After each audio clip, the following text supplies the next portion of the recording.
Hey RSG TV, it's Matt Spencer at Fathom Realty, licensed real estate agent in the state of Virginia. This is 1433 Longwood Drive in Norfolk. We're like one block over from Old Dominion University. At the end of the street is the new stadium with Atlantic Bay plastered all over, which is pretty cool. This house was some family friends that contacted me. They actually told me about this house probably like a year, 2 years ago, and been waiting for their tenant to move out so that I could get the place sold for them. When I met them, they were interested in selling it as it sat, and it was somewhat not financeable. The roof had gotten too far gone to get a loan for it for like VA and FHA. Generally, just the floor was kind of nasty. Really needed a paint job. Really needed a good cleaning. The vegetation around the whole property was really grown up. All in all, like a few weekends worth of work, and you could have moved in. It wouldn't have been too bad at all. But mainly the roof and just lots and lots of home inspection kind of items. So we were looking at like 160, 170 as kind of an as-is price, and it being stuck in the middle where it'd be hard to finance.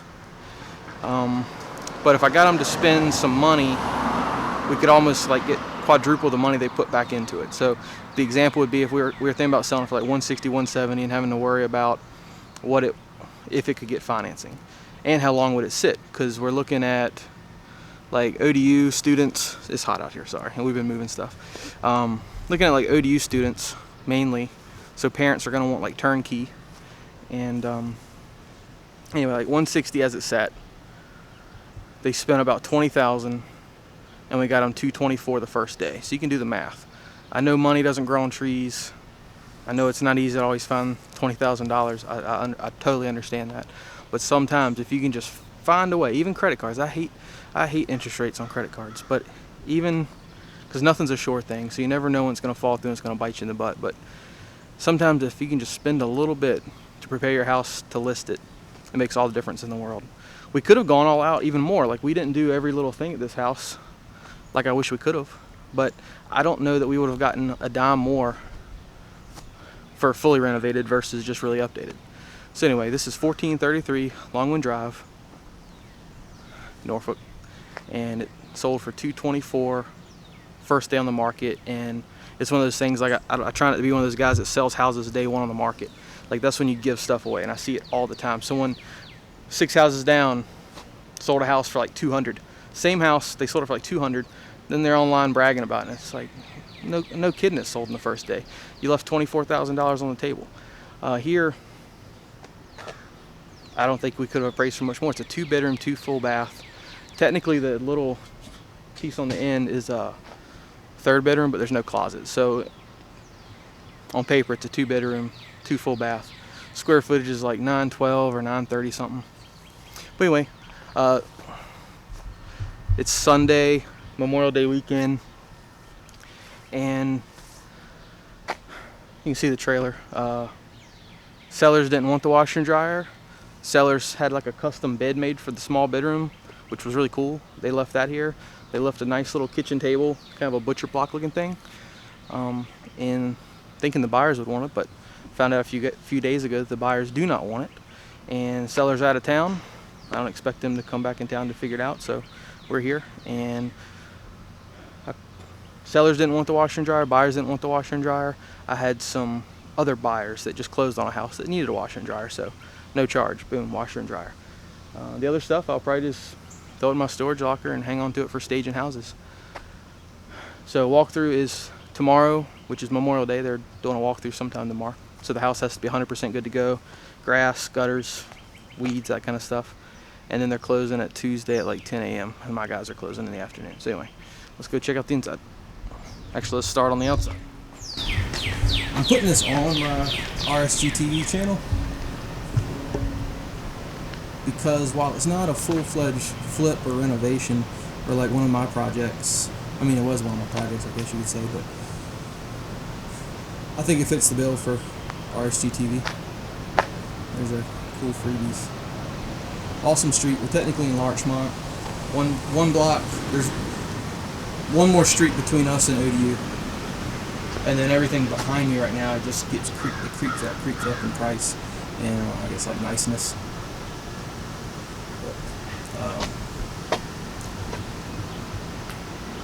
I don't necessarily know that the contractors want recognition for what they did here, but we got Stublin Roofing. They don't care. Stublin Roofing did the roof. Got the side pressure washed, cleaned out the flower beds, added mulch, which looked really good like 30 days ago. It's just getting ready to close. It's a little dark in this house. It doesn't have overhead lights everywhere.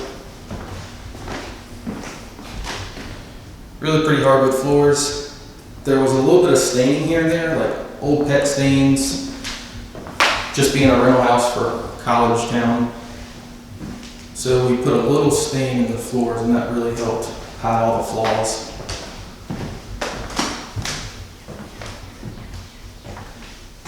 Kitchen, originally they did not want to do anything in here, and I went back to the sellers and just said, hey, for a few dollars more, we can ditch the wallpaper, ditch the backsplash like under the cabinets. That was actually like floor vinyl, like the old cheesy vinyl flooring matched the backsplash. So ditch that, ditch the wallpaper. It had like the strips of, I don't know what it was, like grapes or something, you know, like just the strip wallpaper on the top sides. Lots of little adjustments to doors, knobs, 4-piece appliance set. Like I said, we always go GE, Whirlpool, Frigidaire, whatever's kind of on sale that weekend. 4-piece set. Cabinets got cleaned up. Same countertop, same hardware, same sink. There was like 2 nasty ceiling fans. Actually, 1 nasty ceiling fan, 1 just old light with gold all over it. 2 cheap dome lights. Boom, done. We added this bifold here. This was just something the seller wanted because he had always planned on doing it, or it used to have one. And in theory, you could close that door and this area would become a master suite. There might be somebody hiding from the camera in the other room. Where are they at? Oh.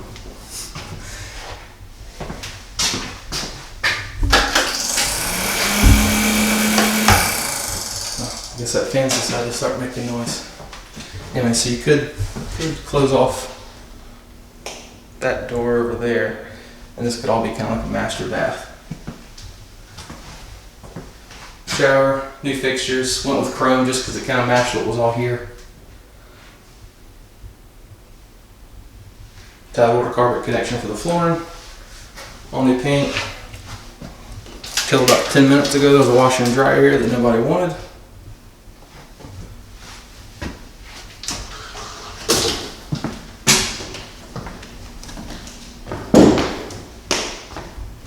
This is the, I think once porch, turned bedroom.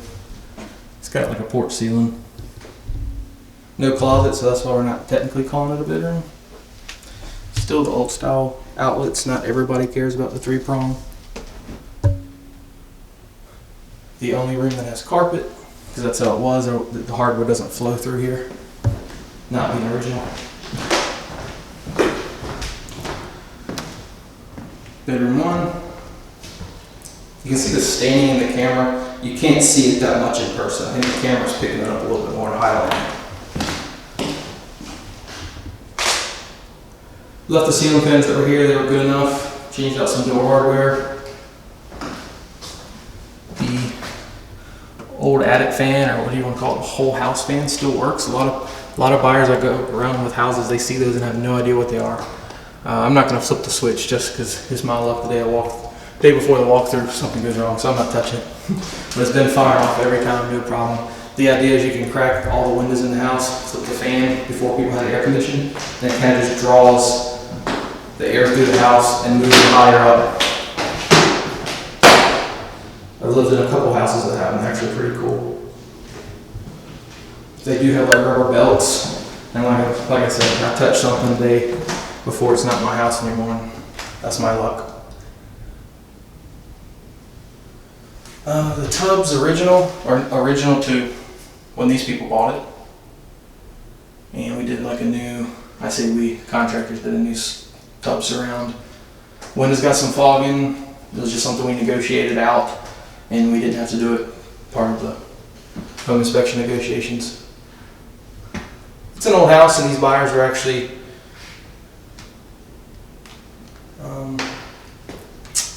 they didn't expect it to be a brand new house. They let a lot of stuff slide, a lot of cosmetic things. Some people argue windows aren't cosmetic. That's a whole other discussion about the gas. Yeah, you might notice, you might recognize this shot from Facebook several months ago, somewhere in here. Like 2-panel door, modern carriage door, panel door, 4-panel door. And it was on the list of to-dos, and the project just kept dragging on from different contractor delays, and it's not their fault, it's just the time of year isn't busy. But we're tracking down those doors. In the meantime, we went ahead and listed the property before it was 100% complete. They probably still had a good week, and full price came in first day. We made a list of stuff that was still kind of lingering. They made a little list of stuff they wanted to see done. The matching door thing didn't come up, so didn't charge the sellers for that. And in return, that money helped out with home inspection stuff.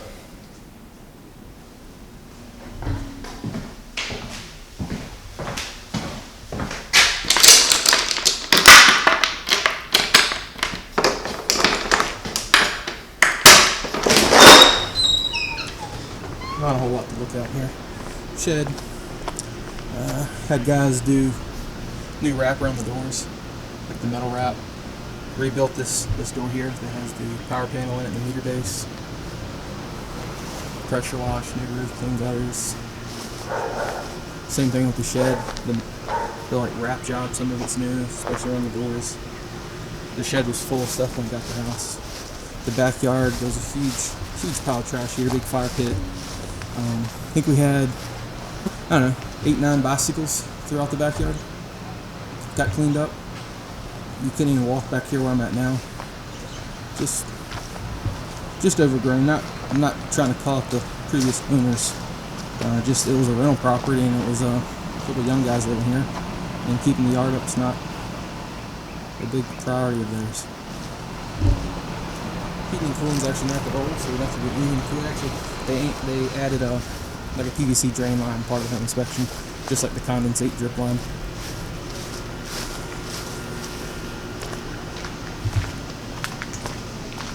Here's the table I got to figure out where to fit. I think I can get in the back of the truck.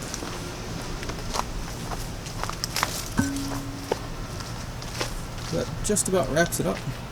Again, put it on the RSG TV playlist just because it was a pretty mild renovation, and it shows you what you can do if you have somewhere to get some money. And I'm not suggesting borrow against your 401k and all that, but if you can find a little bit of money to get your house ready to sell it, I'll do my best to help you get as much as you can for putting that effort in. I'll help you out either way. But just a good example of putting a little effort into something. Alright, that's it. Time to load stuff up and talk to you guys later.